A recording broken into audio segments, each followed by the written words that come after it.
On behalf of Sligo County Council and ourselves, you're very, very welcome. We'll be getting Brian to talk about his family background as dockers. You have to remember Sligo port goes back to the 1300s with the importation of wine from Bristol and from France. So it's hard to believe that Sligo was actually a bigger town and port than Galway was at that time. If Sligo got a university, you wouldn't know where we'd be. we got the wrong end of it.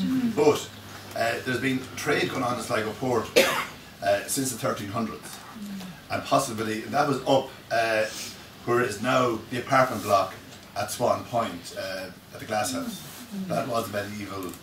It was also a fish market where you had people from out in Cluna, Ballyconnell, walking the whole way into Sligo with their catch and selling it. The men fished, the women actually carried the catch to market. So it's a very interesting part of Sligo. These quays were developed in the 1820s, and down, we have a map in the office that stops here. Everything down there didn't exist. The road was built in the 1780s. The railway went in the late 1780s, 1790s. The railway was taken up when Sligo Main Drainage was putting the pipes in, and the harbour commissioners, I believe, sold the railway track to pay their bills.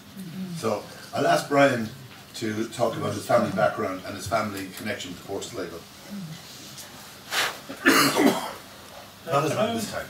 It's very strange because I told the story only 15 minutes ago. I'm not telling the same story. I usually tell it once every 10 years or something. But, I was just brought up in a house where the whole economy of the house depended on the quay and ships. I was brought up in my grandfather's house. He was born in 1906, and so I listened to stories about the quays and all these male cousins and brothers worked on the docks, and you know, to kind of understand the family history and the kind of house I was brought up in. Jim Larkin came down in 1912, and he actually stayed in my grandfather's house. That makes sense. My great-great-grandfather, and my grandfather was in the house in 1912. The Bishop of Elphin had already condemned Larkin and told them, you know, basically said to somebody beforehand that they shouldn't have anything to do with him, and that's where the public meeting was going to be held. And Larkin came down. He was in our house, my great-great-grandfather's house, and my grandfather was sleeping in the house that night, and when they went down to the town hall to make a speech, the windows of the house were smashed, and he was 6 years of age. Until the day he died, he had that memory visibly in his head, glass on top of the bed at 6 years of age. You know, so that was the tradition of the family. And I was the oldest grandchild, and I was brought up with my grandparents. And the next grandchild down was 7 years younger than me. So I kind of got very familiar with my grandfather, and the rest of them were kind of a wee bit afraid of him. And he was only a man of about 5'5", 5'6". He took, I always remember he took a size 6 shoe, because I used to steal his shoes and then I couldn't after a while, you know. There were small distractions. The funny thing about it was all these brothers and all these cousins were all the exact same size. It's like they all come off the same mold, you know. And I used to be astonished that these men could go down and work so hard in the boat, small little men. And there was fertiliser boats used to come into Goulins, and there was 20 stone in each bag had to be carried on their back. You know, 2 men would catch the 4 corners, and there was swing like that, and double it over, and you'd be bent over and be put on your back and carried up. And you know, and you couldn't do it, you were sent home. But so that was the house I grew up in, and I remember the other grandchildren would come into the house and they would be terrified of this little man in the corner. And you know, there'd be family gatherings, and they'd be all behind their mother's legs, and they'd be looking over at this bucket of and he had a colossal bark, you know, but he had absolutely no bite. No one knew that, only me, as of the grandchildren.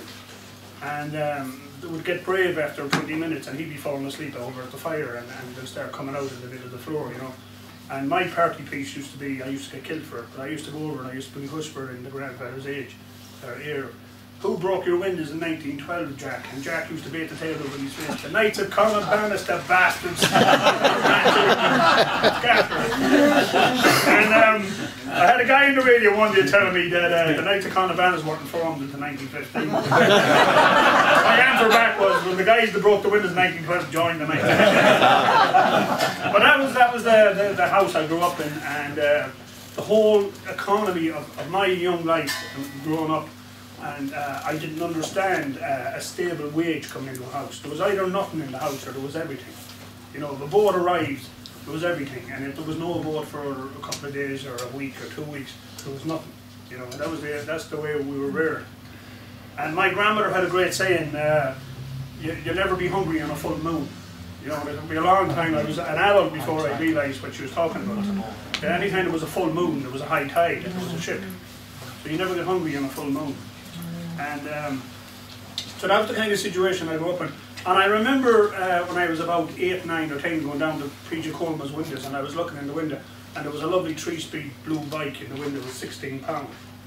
And I went up to the grandmother and I told her I'd love to have this. Actually, at the beginning it was for my birthday, which is in November, but the birthday came in winter, there was no bike. So I kind of repeated my request again for Christmas. And I remember sitting halfway up the stairs one night, listening, earwigging into the kitchen, and the grandmother was pleading with the grandfather about he wanted to love to have this bike. And I remember him saying, he said to her, if there's 2 ships in the quay at Christmas, he'll have his bike. And the wee box, I was in the wee box room window up in Fort Hill, and it looked directly down the quay. And when I got up Christmas morning and looked down the quay, there was actually 3 ships. But before I even got down the stairs, I knew the bike was there. I learned at that very young age that thing I think we all have repeated many times. There's no such thing as a free lunch.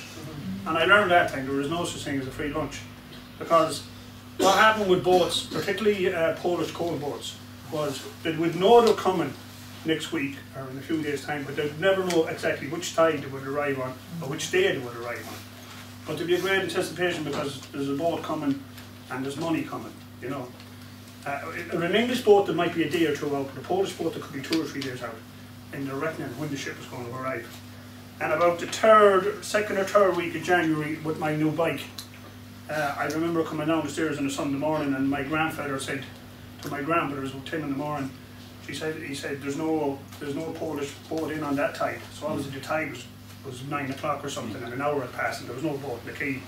You'd hear it blow and it'd be tied up. Usually in the sun there'd be someone down to tie it up, but there was no noise and there was no boat in the quay. So about 3 o'clock Sunday, half 3 on a cold wet January day, the grandfather called me over and said, how are you getting on with the bike? Oh, I said, I'm great. And you're flying at it? Oh, I'm flying, there's no one better than me in the town. He said, that's great. Get out to Ross's Point and see is there a boat sitting there. Out I had to go on a cold January Sunday and getting dark to see was there a ship waiting on the tide to come in. Because he would have gone down to Conneely's and get the slate if the boat was out there, you know. And we would have known we were coming down from school Monday and there would have been loads of whatever we wanted and everything else. But I remember, you know, it was kind of my first major long journey, and I remember going out and I was all excited about seeing this boat out sitting in the point and coming home with the good news and all the lovely fantasies I had with money in the house and everything. And I remember getting out to the point and it was just really getting dark and there was no boat. And I had to cycle back in and tell him there was no boat. But he carried on out in the shirt and went off down to Conneely's and got the slate. But that's the kind of the situation. And there was a strike in Sligo in 1913 which kind of changed the whole port right up to this day. There was a man actually killed on the quay. He was the first man killed on a picket line in Ireland. The history of trade unionism in Ireland. Patrick Dunbar was his name, a married man with 2 children, was on the official picket line and he was hit over the head with a shovel, and by the time he was brought to the hospital on the mat he was dead. But during that strike, the dockers actually won a complete victory. And right up to the present day, when I was growing up in the 60s and 70s, it was the only dockers or port in Ireland that actually got paid in the union hall for putting out ships. The merchants that owned the ships or owned the cargo had to go to the union hall during the day, hand in the money, and the dockers went to the union hall to get paid. They didn't have to go to an office in Tynecastles or Hunters or Hanleys. The effect of that was that you didn't get paid by the day on the boat, you got paid when the boat was out. So unlike the premises where the offices would be closed at 5 or 6 o'clock in the day, and if you were finished the board at 7 you couldn't get the money. Because the money was in the union hall, and the union hall official would have been, you know, friends of the dockers, and if you go down and collect money at the time after the union money and everything else, the men would stay at the boats. If they thought they could get it out by 10 or 11 o'clock at night, they would stay at the boat the whole day and the whole night to get it out, and they could get paid at 10 or 11 o'clock at night in the union hall. So they would keep working at the boat, and you'd be sent down then at 7 or 8 o'clock in the evening with some tea. I used to be sent down with a bottle of tea to the grandfather. And I remember the routine where the milk bottle would come out, be filled full of tea, there would be wax paper put on the top, and you remember you used to open the drawer and all the strings used to pop out, there'd be a bit of string taken and that. The wax paper would be tied, the bottle would be put into a sock, that would be put into another sock, and that would be put into another sock. And then it would be put down my jumper, and I'd be zipped up, and I had to go from Fort Hill down Open Street, across the bridge now where the glass house is, down the Barra, down the quay past the customs house, and it was all cobblestones. And there was one light on the quay halfway down at Handy's Timber Yard, a big green. There was one light there, and then your next goal then was the lights at the deep water. And you'd be flying down there, and normally in the winter there was always a breeze blowing up the quay. And you would have this burning bottle on your chest, and the rain beating in your face, and go down with a bottle of tea, and find them out and give it to them. But there was always something cooking down there, because Denny's was on the quay and the meat exporters was down at the bottom, and they would always have, of course they had availability of free coal, and they would have these big barrels burning, and someone would be cooking a bit of meat on the blade of a shovel, you know, so there'd be always kind of activity going on. And you know, when you went down during the day, they could be working in the summer, it could be 8 at night, you'd be sent down during the day, and because it was bright and it was a bit safer, I suppose. I remember we never let on a ship in the dark, but we were allowed up the gangplank in the brightness to call them out of the hull. I would shout down the grandfather's name, and all you see coming out of this hole, or this square, and complete dust rising out of it like steam, would be a pair of eyes and a set of teeth coming up the ladder. And he would be completely jet black, and they would be in the hull of the boat, and big metal buckets that were 5 foot high, they were on the quay. They were lower down into the coal, and the men were inside shoveling this coal into a bucket, and they were pulled up on derricks and swung out on the quay. And you know, they were all breathing this in. There was nothing as health and safety or anything. And you know, I suppose it'd be comical if you seen it today, but they would come up then, and some of them would have a pint to wash just down in the Harbour Bar. But most of them from the Fort Hill area would end up in Conneely's. And Conneely's then was a halfway shop. The Marketfridge roadside was a shop. I remember weighing tea, you got tea weighed and butter and all that, and there was 2 little snugs for the women. And then there was what I used to call the cowboy door. There was a door that swung this in and out this way, and when you went through that, there was all sawdust on the floor, and all the dockers were in there, and every one of them was jet black, like the black and white minstrel show. You know, there was nothing that was going home for a wash. There was half money, half pints. And when they got paid, then I would be brought down with the grandmother, and the grandmother would go into one of the little snugs on the Marketfridge roadside, and she would have one of these tiny little sherries, and then you were sent through the cowboy door. And I was never allowed to approach my grandfather. I would have to stand somewhere in the pub where he could see me. And after a few minutes, a Fant and a bag of potatoes would miraculously appear on the counter behind me. You know, there was a secret wink or something, and then I still wouldn't approach him, and I would sit there, and I suppose he was watching how far I got down, and when I got down near the bottom, he would disappear out to the toilet. He would come back in, there would never be a word said, and he would put her money beside me, and he would go back and continue with the men that he was drinking with. She'd go off up the town then and clear slates here and there, and anything like that. So, you know, that's what I grew up with. And, you know, I used to sit and listen and watching programs about people, this is bad for you and that's bad for you, and all this. My grandfather never went down to a boat when he got up in the morning, unless he had 2 woodbines and a bottle of stout. You know, there was no such thing as where's me eggs and bacon, it was where's me woodbine. That's what he had, and all his relations, I say, were the same. And every single one of them lived until their 80s. And they were breathing in dust down in their throat, they were coughing up black flame when they came up ladders, and it was horrific when you look at it today. You know, the whole system would have been stopped dead now today, you let these people down with. the coats on the then. Headboards and all that. But anyway, that was my upbringing as a child. You know, the whole economy, we either had a great week or we had a bad week, and it all depended, you know, tide. The tide was important. When there was a tide, when was it out?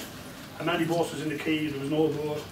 You know, there was the super boats. Then there was, to us, there were the ones that where you got new shoes. There was the ginger mel and the cameo. They were the two big ones.